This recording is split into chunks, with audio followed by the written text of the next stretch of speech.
ko tala ba biloko nyonso yo o ezoleka en réalité ça la passe makasi. L'Éternel Dieu fit des habits en peau pour Adam et pour sa femme. D'abord, nudité ya mutu eza sacré. Papa, s'il y a quelque chose dans la kati ya nzoto ya mutu o eza eleki nyonso d'abord c'est eza nudité ya mutu. Aujourd'hui, et comme nudité ya bato yo bazo bengama soki basali ya Nzambe et comme propagé partout na ba réseaux sociaux bazo bimisa, c'est-à-dire eza sous na valeur te. Bible dit eza ne loko moko te oye ko kozala caché oye ko bimate. So bazui déjà nudité ya mutu moko soit chantre moko de l'Éternel bien mosala Nzambe et bimi libanda eza loko okamote. C'est-à-dire eza vie oya sala en cachette. C'est-à-dire Nzambe a permettre ça nini à exposer. So komoni déjà mutu ozo benga soit déjà mosala Nzambe bien chrétien que nudité na exa exposer libaso sabato. C'est-à-dire Nzambe a averti ça qui est déjà avant. Mais si c'est pas les cas de Bosso, bazali. Il paraîtrait qu'ils ont un pasteur Nene. Il y a la base. Il y a il suffit à mon accord qui est tel a comme évoluer. Un pasteur peut-être pas un bon ou un batebele. Mais nous avons mingi na makomi en Zambie. Bible lobi, la chair est faible, mais l'esprit est bien disposé. Et Jésus lobi soit dit veillez et priez afin que vous ne tombez pas dans la tentation. Ce sont les gens charnels. Bazolanda les biens de ce monde. Je ne suis pas pauvre mais nous avons la crédibilité nanga. Est-ce que quand même toi il va quand même le parce que mingi va te comment dans téléphone on batine bolumbu ya mutu X, il y a mutu Y, il y a Z. Est-ce que ça lipe na impact moko na vie à bato batala ba vilo quoi? Mais oui papa. La chrétienté est la réalité est belle. Mais un jour on a parlé donc moi Nzambe un vrai chrétien a koyi kolinga tala biloko wana te. Deuxièmement un chrétien a koyi ko réjouir te na nudité ya ndeko na sous chrétien o ezali pi bien na réseaux sociaux. Non. Tolo ba biloko ezani eza mabe par rapport ya bato bazo sala yango. Mais nous sommes toza wana te pona ko sepela comme on a nudité parce que nous sommes corps de Christ. Kotika kosambela te pona pasteur moko asala ki mabe ko pona église moko asala ki mabe non. Sali est individuel, sali est ya yo eza pasteur wana te. Yo soti ko semble un jour tu mourras aucun doit aucune affaire pona muto na sala mabe non. Pas te la sali na yo. So moni que église ono moni que mabe ezali o fréquenter soute. Prie ton Dieu.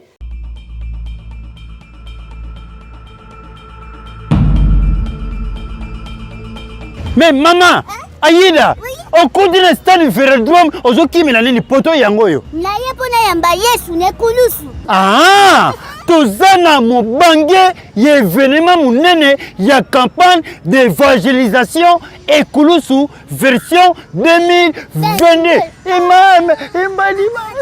Avec prophète Jimmy Mbaya, Moussali Nakolo. L'homme de Dieu, ngana ozanga ke. Stade vélodrome na kitambo ekoyida. Digalwe. Mais ngala yela kuti vide bwepwani. Oyeba ki date te. Tunanga date za nini? Date za nini? Vendredi le 15, si dimanche 17 avril na 15h. Nazanga jamais. Aïda. Papa Bidele. Pona bato bayebite. Pona bato bayebite. Eza place à kobunga te. Maman, papa, jeune fille, jeune garçon, le 15 avril. Si 17 avril, il y a un de France. Attends, tu as un polele, mouyibi a koyiba te, pas mon collant, on peut mouyibi mon repère. Et ça n'a terre vélodrome, motonnion, ça y est, qui tambo, terre vélodrome, il y a un colibi qu'on a eu. Awa, délivrance à finir. Papa Videle. Aïda. Papa prophète côté ya. Musique aux ayake. Musique. Oui. Emma, musique. L'Arbongo, José Zita, Moïse Matuta. Michel Bakenda. Michel Bakenda. Naïbi qui t'a besoin de louange. Prophète, azo pesa. Anga ye. Et t'as le kobonga mutu. Batu bazanga te. Anga vile loin. Ngana yile mkolango. Tokozala. E bongo yi. Ayona.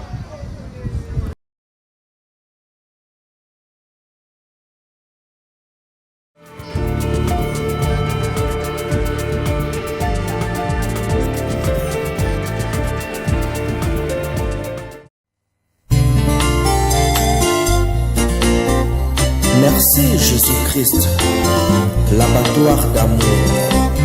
Vraiment kondima kozoka pota pour la vie à moto. Eza la sauve, eza pambate. Nazana mbongo te, oya kosomba vie. Mbongo koto ya kosombela kalipa eza pasi. Mbongo ya kobandaka kofuta pona masumu na ngai. Nalingaki ozwa ngo wabe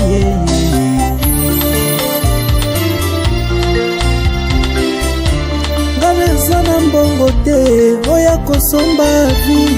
Mbongo koto ya kosalela provision kotiana ndako pasi. Mbongo ya kobandaka kofuta pona masumu na ngai. Nalingaki ozwa ngo wabe nasombaka ntaba mobimba, nasombaka ngombe mobimbe. Po nakende kotumba ngo, po nazwa bolimbisami ya masumu na ngai.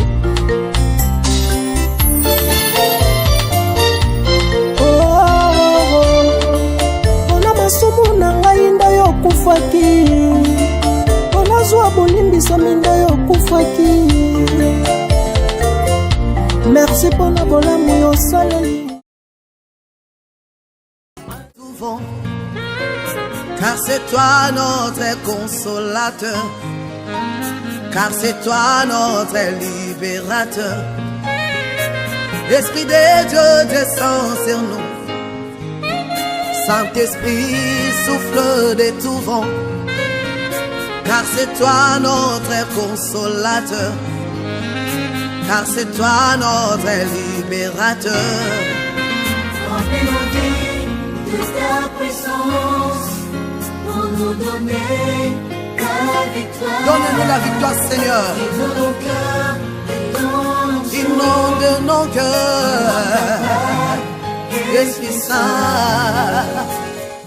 Nouvelle tendance est faite, nouvelle tendance est faite, nouvelle tendance est faite. Votre radio. Vérité et réalité, votre magazine qui vous informe, qui vous forme, toujours avec un divertissement très très modéré. Bienvenue mesdames et messieurs, amoureux de la culture d'excellence, shalom enfants de Dieu. Comme vous le savez, nous vous transmettons les salutations de la part de toute la grande équipe qui nous accompagne aujourd'hui. Certainement la prise de vue, vous avez Gédéon Loaï et la réalisation est bien signée Jaune Zouzi et Jordan Panzou. Donc c'est avec cette équipe que nous allons travailler. Comme vous le savez, nous ne pouvons pas commencer cette émission sans pour autant aborder le tout premier élément. C'est la Fondation Ndélé au cœur de la nation ainsi que l'orphelinat Famille du Cœur Christ Rédempteur qui est dirigée par Marie M5 depuis Liège ainsi que votre humble serviteur Alain Ndélé. À travers cette opération, soyons sensibles aux cris des détresses. Vous avez besoin de soutenir le faible, le démuni. Voici une bonne adresse où vous serez tous au point et surtout, lorsque vous allez assister les orphelins, certainement il y aura une mention spéciale des bénédictions qui sera à votre disposition. Prenons les images et nous allons nous retrouver tout juste après. Tango nyonso molinganga nazalaki komona baninganga na baboti na bango nanga baparent baza te vinanga pasi. Est-ce que kokufela baboti eza lisumu? Kozanga baboti est-ce que eza lisumu? Voilà, na kopesa bino message. L'orphelinat Christ Rédempteur. Et ana posa lisungi na bino. Tala musala munene ozosala pona bana. Tala musala munene ozosala pona bana oyo. Mokili etiki ebwaki. Mais nzamba atelemi na nzela orphelinat oyo pona ko encadrer bana oyo. Yaya lisungi na yo to ana ngoposa. 1 euro no to ana ngoposa. Pona mwana moko. Tango mwana moko alie nzambe ya bitike oya permettre ete na nzela no mwana alia akobosa na ote. Voilà le message. Il y a l'orphelinat Christ Rédempteur. Tu as besoin de sounger na bino.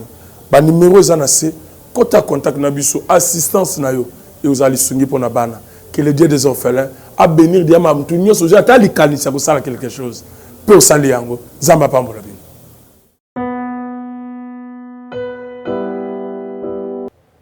Nous sommes de retour sur ce plateau, mesdames et messieurs. Voici une nouvelle opportunité. Toronto City, c'est une cité moderne qui sera bien sûr érigée du côté de Maluku. Maluku, cette cité a plusieurs opportunités. Si vous avez 3 800 $, désormais vous êtes propriétaire d'un terrain mesurant 20 de longueur et 20 de largeur, donc 20 sur 20 à 3 800 $. Un prix très abordable. Et si vous voulez l'acheter par tranche, vous pouvez commencer par là. Dans ce cas, vous allez toucher à 4 000 $ le terrain. Première tranche, c'est 2 000 $. Et les 2 000 $ qui restent, vous allez le payer par tranche. 500 par mois, 500 par mois, 500, 4 fois, vous êtes propriétaire d'un terrain. Les terrains sont urbanisés, désherbés. Il y a aussi plusieurs espaces. Vous avez des espaces verts, vous avez des espaces pour jeux, supermarché. En tout cas, tout est au point. Et surtout, c'est à quelques mètres, tout simplement, ou à quelques minutes de la grande route, suivant ceux qui sont sur terrain. E ya sika na Kinshasa boye tikala kozala te makelele ya tata lopango esili Toronto City à Maluku bana RDC congolais opportunité ya sika mona mboka pe sibiso avec 4 000 $ ya pamba koma tata lopango to mama lopango avec le 4 000 $, okoki kosomba cash ou soit par tranche et salami ndenge nini obanina avance 2 000 $. Et le 2000 qui reste au Kofuta yango par tranche 500, 500, 500, 500 P Okomi Kolo Lopango. Toronto City et Sika Moko très kitoko. Parcelle cadastrée, urbanisée, avec beaucoup d'espace. Nyon surtout Okoluka, Okokuta yango. Mais Narata, terrain de 20 sur 20 sur un site accessible, urbanisé, cadastré, plat, désherbé, avec espace de jeu, espace vert, magasin, marché, peignon surtout, pembeni. Eza lisolo te, tala peyoka. Alors, tu as une concession, Toronto City. Tu as une commune à Maluku, dans la ville province de Kinshasa, dans la République démocratique du Congo. Et c'est une concession Toronto City. Et après avoir fait la bêtise, surtout, il y a immobilier, foncier et tout. Il y a géo, localisation, tout pour que tu puisses pouvoir la situation. Concession est bandit et si vous avez ma borne Oyo, à 2 entrées, raccourci à Makolo, na entrée Oyo, il y a Mutuka. Donc, raccourci à Makolo, c'est-à-dire à 15 minutes, vous avez déjà dans Makada. Oya Moulaï, c'est juste pour dévier, pour que les la fiable, de c'est ça. Dans la situation, surtout, nous avons les avenues, les grandes avenues de 8 mètres. Et des directions plutôt de 8 mètres et les avenues de 7 mètres.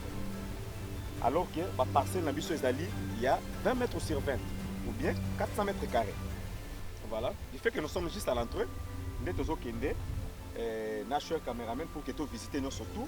La réalité, vous voyez, les bornes sont là, les bornes cadastrales, et puis tu peux visiter nous surtout parce que c'est quelque chose à Moulaï. C'est quelque chose à Moulin est tellement facile.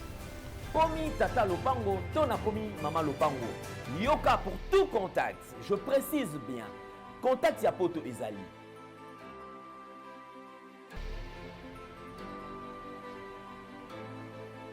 Oya Kinshasa ezali.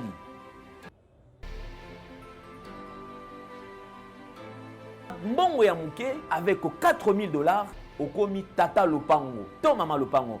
Makelele ya bayer, bayo.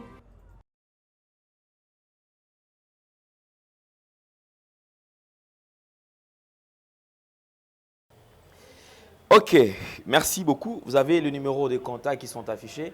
Je crois que nous avons le plaisir de partager encore ces moments, bien sûr, avec vous. Nous sommes en train de traverser le week-end, mais comme vous le savez, le devoir, on nous appelle. On n'a pas resté à la maison. Comme on dit, après la pluie vient le beau temps. Certainement, il y a eu une forte pluie dans la ville-province de Kinshasa. Mais juste après la pluie, nous travaillons. Nous allons recevoir un serviteur sur ce plateau. C'est un prophète de ministère, mais avant tout, comme je faisais aujourd'hui, nous allons aborder un sujet qui aujourd'hui dérange les gens. Depuis quelques temps, l'Église Corps du Christ est toujours au point des scandales. Plusieurs scandales, plusieurs formes de scandales. Et tout ça, le désastre qui traverse l'Église aujourd'hui nous pousse effectivement à réfléchir et à comprendre que nous sommes en train de courir vers la fin des temps. Comme la Bible le dit, rachez les temps car les jours sont mauvais. Plusieurs sextapes, Bolumbu et Komi, Yakotu na Susute. Nous sommes bantous. Je pense qu'il y a certains il y a certaines choses au biso tozali ko considérant comme étant interdit, c'est-à-dire écu ko bimakati. Mais à force de copier la culture étrangère, ou les cultures étrangères, l'élo est comme ça dépravation des mœurs. L'élo est comme ça inversion de valeurs. Congolais qui étaient autrefois considérés, qui étaient quelqu'un de respectueux, aujourd'hui, les Congolais perdent sa place à cause tout simplement de l'immoralité. Congolais zalaka na makambo na temelelo, Congolais a commis au point ya bosoto surtout Congolais. Et les Congolais qui veulent tout copier. Aki na mikili ya batu soko tuniete et pas na biso na mboka na biso ba pesa atumbote. Papa nyonso tazali papa, maman nyonso azali maman. Respect na aîné, droit d'aînesse sengeli za la considérer. Lokola za na mikili msusu ba benga batu atiaka so ba yaya te ya komi kuna ote. Grand frère na moko benga Blaise. Blaise allo, ndeko moko pesa un exemple wana. O petit frère a benga singa o Blaise ko to sala ne na tunia, hein? Olobi? Na vie o atuninga Blaise to sala ne na tunia o. Nazo ka bien te. Tant obenga nga ezaka na elo mo za liboso, mais na mo obenga na di Blaise. Abi oh, yaya biso awa mamba ki yaya na ezalaka te. Donc ki yaya ezalaki na Congo, lokola koma na mikili ya poto ezasu maramba mais ya Blaise te. Koma ka mais c'est Blaise to Blaise. De so abengo Blaise ndima bongo. Maman mukolo Cécile. Ezasu obenga te ote maman, o te wana ezati. Or batuna batu na culture na bango. Et la culture, la culture qui est définie comme étant ce qui reste après avoir tout oublié. Il y a une éthique à la culture. Je me pose la question, si aujourd'hui la jeunesse est l'avenir de demain, les Congos qui jusque-là est en train de connaître une jeunesse où ils allaient faible, je me pose la question, pensez-vous que jeunesse où il y a l'élo, il y a un qui sauver le Congo à lobby? Je ne pense pas. Moi, je doute fort. Et nous rentrons dans l'église. L'élo église, j'ai toujours dit, les serviteurs et des décis aujourd'hui, ils sont au point, il y a cause à l'exposer. Pourquoi? C'est parce qu'ils ont toujours voulu prendre la place de Dieu. Nous avons mené Kolokop, nous avons mené grand prêtre, nous avons mené Moutabi Kisaka, nous avons mené Moutassa la Ragnon surtout. Mais vous remarquerez que Moutazo Bengabatu, il y a un ratakati. C'est Jésus-Christ de Nazareth né ratakati ou bien Yonde ratakati. C'est-à-dire que à s'attribuer place à Nzambe. Et na ko s'attribuer place à Nzambe, moyen le susu, Nzambe azo esika azati. Ya kanisaka na église na Nzambe, azazoka Nzambe kenda na ekala. Kuna etikala ka yemonda comme Nzambe. Nous devons éviter tout ce que nous sommes en train de vivre aujourd'hui. Je vous avais parlé de 4 vidéos en téléchargement. 4 vidéos, il y a basali na Nzambe, il y a ba chantre le susu, ezozala télécharger kala mingité. Pona nini? On nous apprend que bandeko bazana ba vidéo ana lokola pe ba komisa ngo pe cop. Et puis na bino bandeko bozala bozana ba vidéo bato wana. Donc ça veut dire que bino bo komisa ngo bolumba bato komi cop na bino. Donc ba osala ba frère wana chantage. Ba osala bango ba chantage ya makasi pour ba céder. Ba bandaki na $3,000 $4,000. $3,000 $4,000. Tango ba moni bandeko wana ba pesi bango 3,000 wana, bango lisu bazeli un temps après ba komi ko tia bango sous pression. Ah sikoyo montant ba osenga eza $15,000. Ndeko atali 15,000 yango na kozango wapi. Et la réponse ya moko ba frère, c'est un frère ceux qui botalié bokondimate. Il a l'air d'un agneau. C'est quelqu'un, je ne sais pas, je suis en train de me dire ekosala dega yako sakanate. Ekosala dega yako sakanate. Parce que les gens ne pouvaient pas s'y attendre que yende mutu ba frère on a na ba sœur on a ba vidéo na bango ezobima. To y va quand même ko yeba ko sala moi la part des choses. Et comme chantage alors bande ko ba céder ba céder te ba bi ke non déjà boy soki boko publier soki bo sala nini bo sala yango biso kuna toza na biso. Voilà ce qui nous arrive aujourd'hui. Et dans nyon surtout on va parler parce qu'on a un prophète des ministères qui est avec nous sur ce plateau, le prophète Gaylor Kassaï. Il n'est plus à présenter. Azali Moko Eba Oyo, Boyebi, Bomesana, Pebotalaka. Homme de Dieu, bonjour et bienvenue. Bonjour, Papa Alain, merci beaucoup. Merci, Papa Gaylor. Le plaisir est pour nous de partager le plateau. Nayo, Ba Nanzambe, Baotalayo. Ceux qui ont été choqués par la vidéo, il y a Bolumba, Basal Nanzambe, Bazotala. La vidéo, il y a Basal Nanzambe, Abassi. Oh, il est qui dans les réseaux sociaux, basu moi dégoût. Bah comment le voit que biso a tous on a besoin maison mère pour côté qu'on aventure il est qui m'a cassé. Alors un message pour nous. Oui, merci beaucoup Papa Alain pour la parole. Une fois de plus, na pesi na bande konyo sur bazo travailler dans nouvelle tendance Pambote Ebele, la caméraman de Samba Pamoladino. Là, je salue aussi notre papa Chuchu en Hollande, Azamo kwa ba conseiller na biso Zamba Pamolayo et na pesi maman nangai, maman Again Luzolo Moti, maman, la femme selon le cœur de son mari, maman na biso Mima, maman Waido Sangisa, wa conseiller nyonso bolanda biso bolinga biso mingi nzambe apambola bino vraiment bisika nyonso bozwami.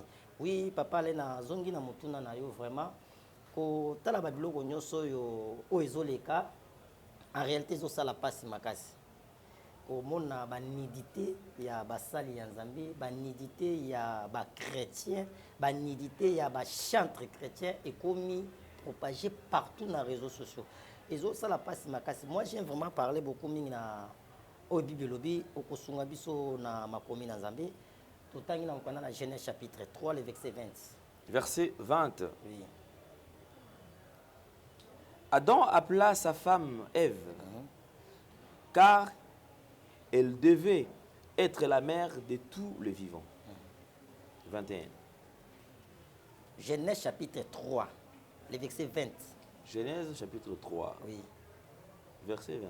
Oui. Oui, oui. Et autant qu'il y a 21, donc comment 21 21. Oui. L'Éternel Dieu fit des habits en peau pour Adam et pour sa femme. Et il les remit. Soukawana. Dans Matthieu chapitre 7, verset 21, après tout expliquer. La Bible dit ceci, dans le livre de Matthieu chapitre 7, verset 21.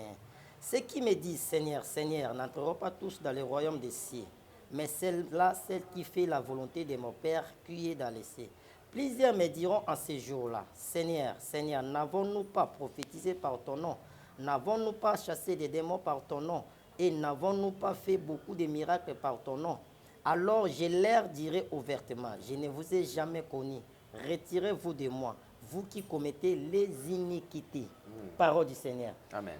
Oui, papa, Alain, quand la makambo nyonso ngana komo lobango to komo vivre na temps ya Sodome et Gomorre. C'est-à-dire quoi? Eza ba l'immoralité.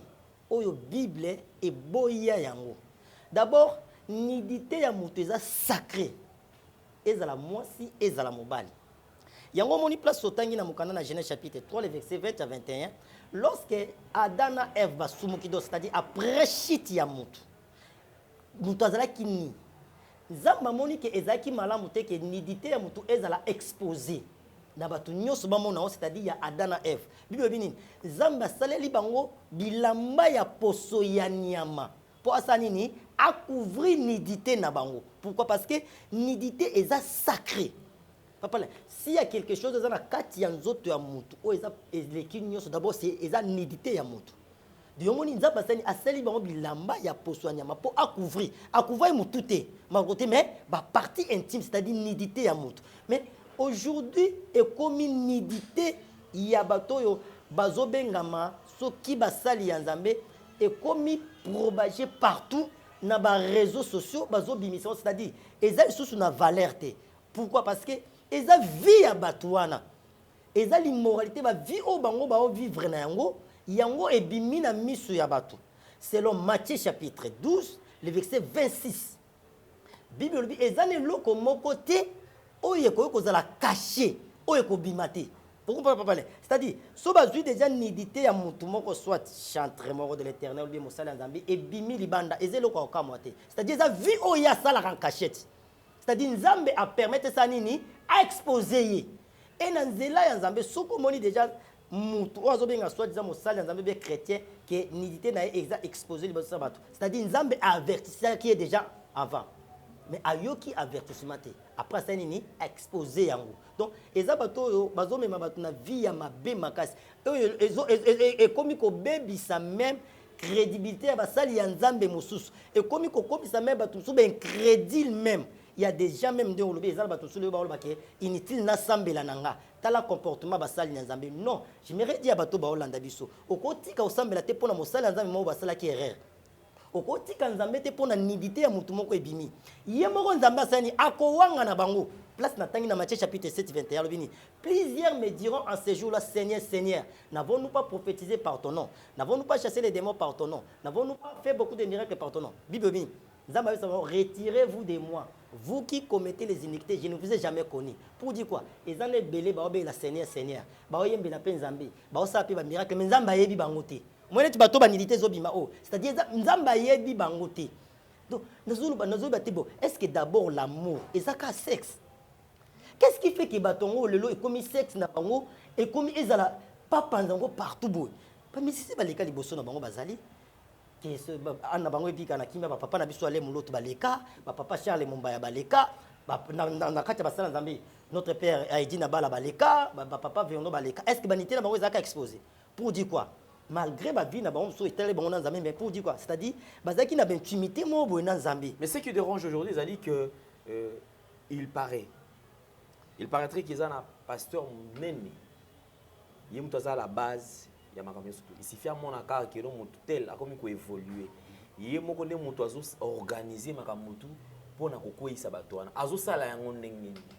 A côté de la moi si ya kitoko, ya pembe, ya bien. Moi si wana okoma kosala ba avance jusqu'à ce que yo kokokate. Tant au mona que moi si ana mutuka, ana condition malamu suka nango okoi. Donc eza azana batunae, c'est toute une agence et ya sali.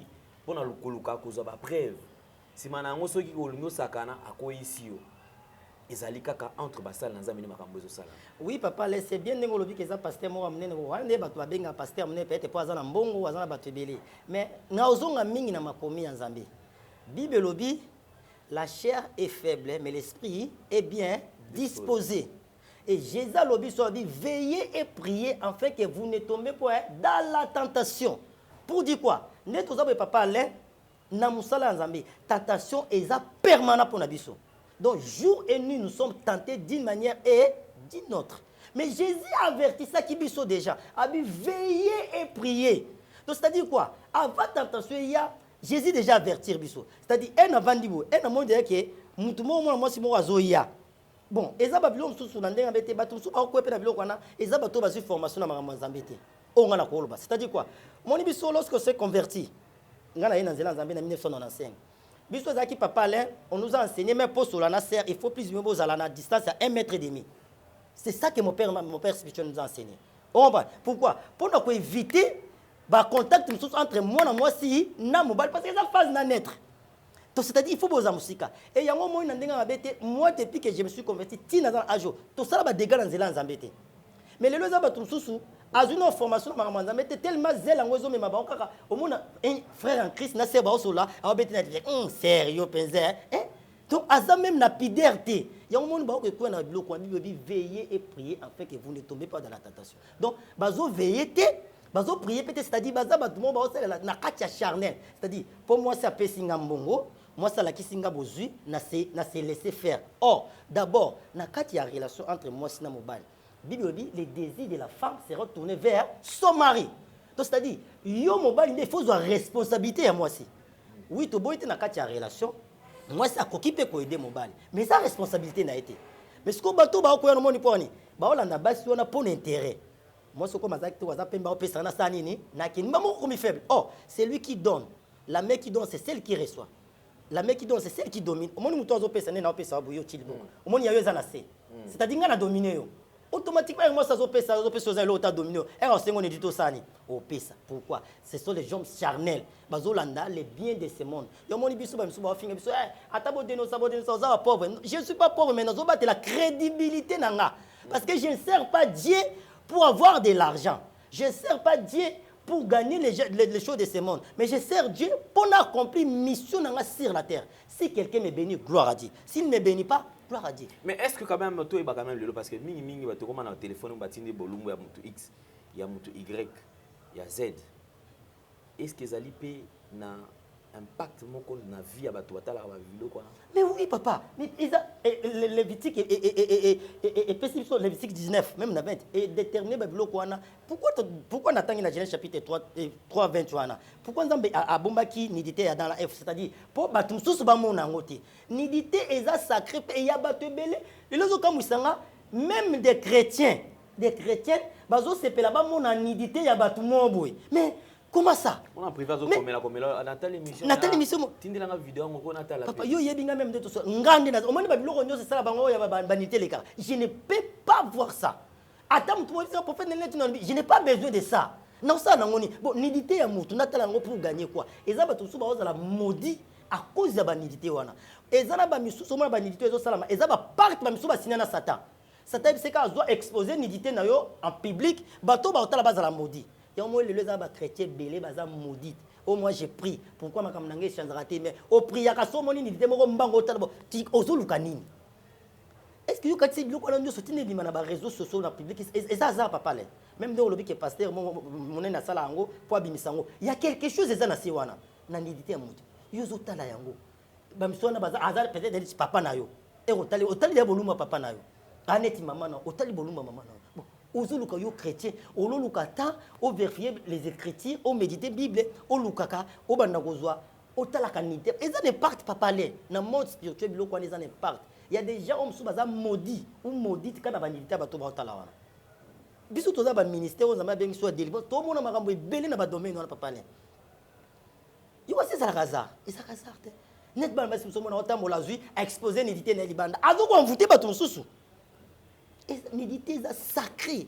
Et les lots sur 100% ya vie ya ba to mususu au so 99% au ça détruit à cause ya nidité. À cause de ba biloko wana. Et détruit la vie à cause de la relation sexuelle. Oui, c'est strictement interdit, papa. Pourquoi la Bible est là que avant le mariage, vous voyez dans les autres côtés. Et c'est ça, non? C'est-à-dire, moi, moi, si mobile, avant de doter, on a droit de découvrir que nidité n'a été. Pourquoi? Parce que c'est la tina.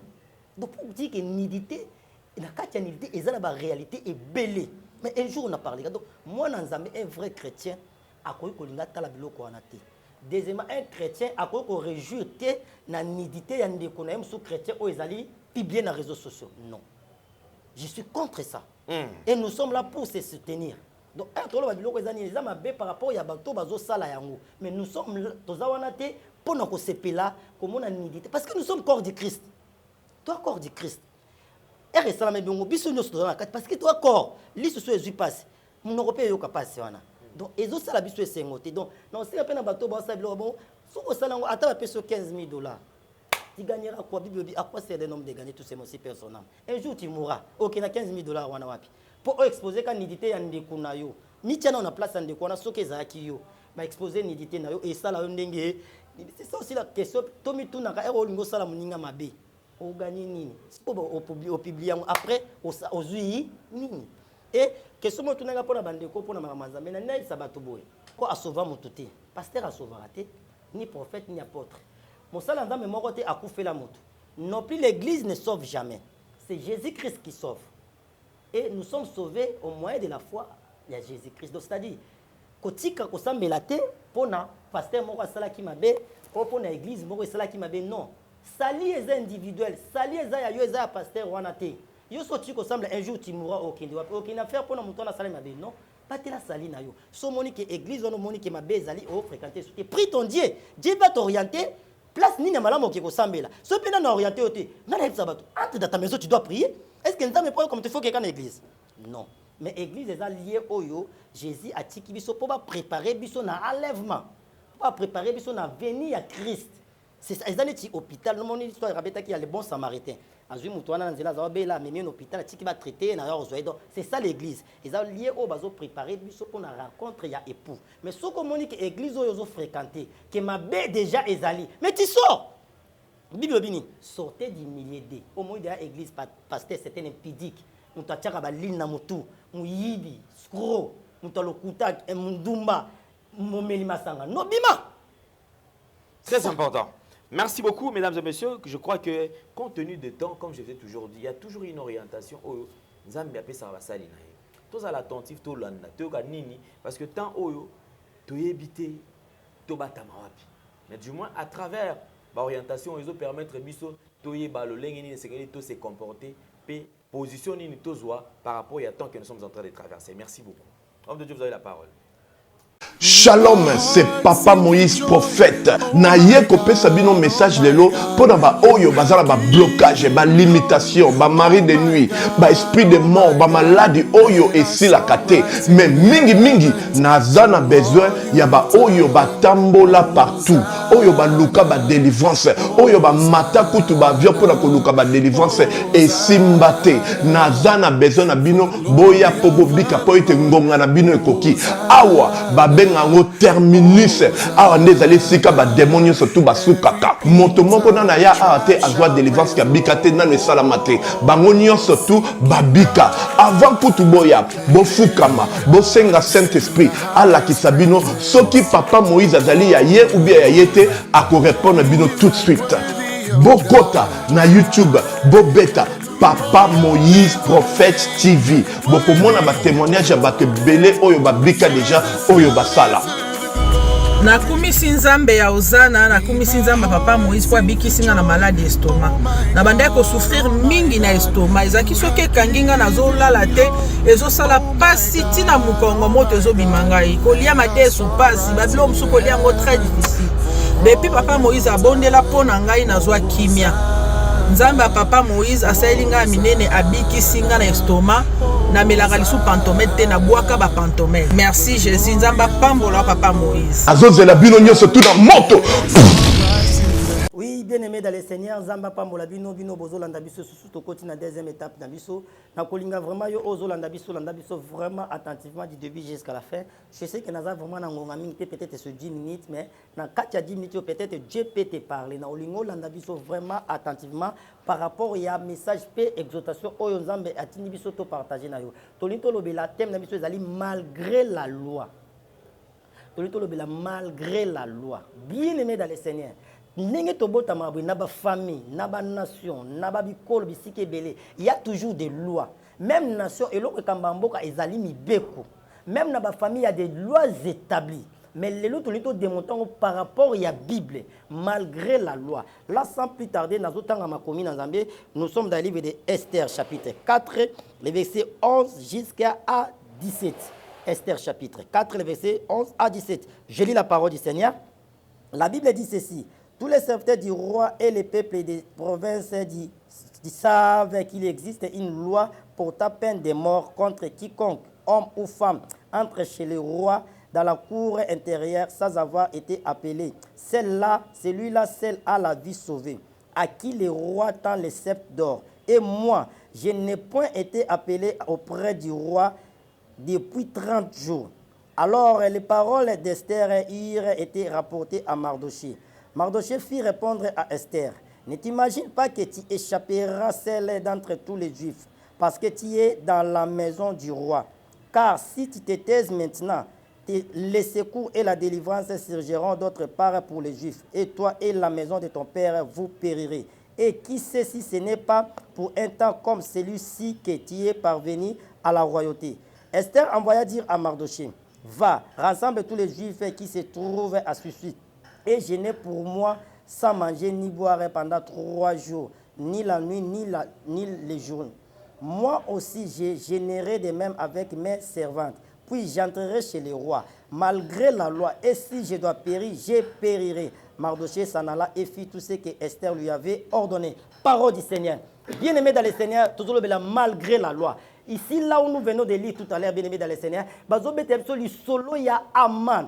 Amad azalaki mutu o ezaki na roi moko le roi de Cyrus. Roi Cyrus appelle ça qui Amad autorité moko boy. Appelle ça qui c'est-à-dire d'unité moko amati ça qui est na lokum, c'est-à-dire quoi? Mutu nyonso o azalaki ova na kati ya province ou na kati ya mboka wana, soki amoni Amad azoye face nini, il faut agumba melaye. C'est-à-dire il faut fléchir des genoux devant Amad. Et batunyo so bazaki koto sango pourquoi parce que ezaki loi oyo roi ye moko atiaki yango c'est-à-dire ceux qui oboy koto sa Amad automatiquement zaneti ke oboy koto sa loi ya roi. Or roi azali kolo ya batunyo so era tie mobeko ceux qui oboy koto sango orozala punir. Et tout le monde va qui obéir. Ceux qui vont amanda, il faut pas foukama. Mais il y avait des juifs qui étaient là. Mardoché na likita ya bayuda. Bango ba yeba kike muto ba gumba malaka ezaka nzambe. Ezaka Yoshua Amashia. Les créateurs du ciel et de la terre. Bakoki ko gumba mela muto mokilité. Mardoché na bayuda ba boyi ba bandi ko teleme la loi wana roi Atiaki. Et tangu amada zokota bayuda ba telemela ye. Amemi sikoyo maloba. Et pas ya roi. Alors que yote muto pesa kinga yibeko oyo. Yote muto matisa inga ke mutu nyonso komona nga il faut agumba milanga. Roi lobi oui certainement ezanga. Mais ezana ba yuda moko. Baza bazolinga ko gumba milanga te Mardoché na bande konaye. Et permettre sikoyo ke nga na bomma bango. Et le roi a sali lettre abeti caché naye. A permettre na amada sanini abomma ba yuda.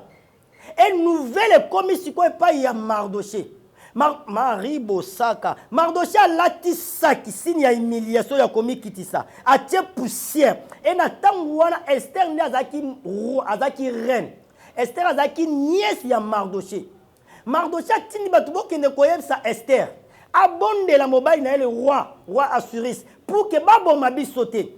Or, dans la cour royale, il y avait aussi une loi qui résistait. C'est-à-dire, ceux qui roi a bien yoté moi contre la cour royale, exacté. Et ça la moi c'est ton mobile sur côté barobomayo. Esther a yebisi Mardoché. Et ça la mobile ko abatu nyo so ba yebi que ça la loi moko existaka. Que ceux qui au côté pas ya roi bien yoté akobomayo. Mais ngana sali 30 jours roi ben ngate.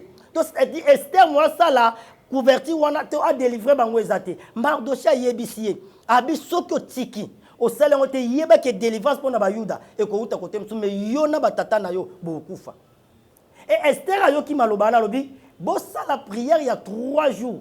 Jeûne prière, boliate bo melate pona nga pe na ogéné et malgré la loi j'entrerai. Na nina yebisa mutu moko. Et ça la loi moko peut-être telemela yo. Ba tia loi na famille na yo ke batu ba ko bala légalement te. Ba ngrosa ka batu. Et ça la batu su ba tia ba loi na ba famille. Ma loi ya maladie. Au moins ba maladie incurable. Maladie moko za maladie ya famille. Maladie moko chronique bien aimé dans le Seigneur. Et ça la ba famille mususu. Ba tia la batu ba loi ke batu ba ko botate. Ke batu ba ko salate.